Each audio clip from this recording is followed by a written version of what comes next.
बम बम भोले बम बम হৰ भोले মহাদেৱ জয় মহাকাল। শিৱৰাত্ৰি বুলি আজি মাক বাপেক পুতেক আমি সকলোৱে মিলি বম বম ভোলে টি চাৰ্ট কেইটামান লগাই পালন কৰিবলৈ লৈছোঁ শিৱৰাত্ৰি। এই টি চাৰ্ট কেইটা এইবাৰ মাহত মহাকুম্ভ মেলালৈ যাওঁতে লৈ আনিছিল। ৰাতিপুৱাই পুৱাই উঠি গা পা ধুই সাজু হৈছোঁ মন্দিৰলৈ বুলি। প্ৰথমে ঘৰৰ থাপনাখনত পূজা এভাগ আগবঢ়াবলৈ বুলি ৰেডি কৰি আছোঁ কল আঙুৰ কেইটামান আৰু অমিতা এটা। এনেকৈ আমি সকলোৱে পূজা এভাগ আগবঢ়ালোঁ। বাইকেৰে আহি পালোহি ছাপাৰত থকা এই শিৱ মন্দিৰ ভাগ। আজি প্ৰতিটো শিৱ মন্দিৰত ভিৰ দেখিবলৈ পোৱাটো তেনেই স্বাভাৱিক, কাৰণ আজি মহাকালৰ দিন।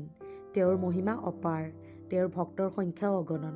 প্ৰথমতে মহাদেৱক পানী অকণমান ঢালি প্ৰসাদখিনি আগবঢ়াই দিলোঁ। গুলুগুলুৱেও আজি মহাদেৱৰ আশীৰ্বাদ লৈছে।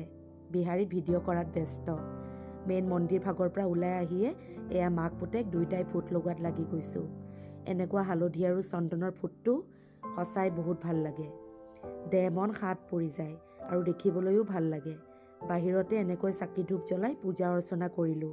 গিলাচে গিলাচে এয়া ভাং ওচৰতে বনাই আছে আৰু এফালে বিলাই আছে।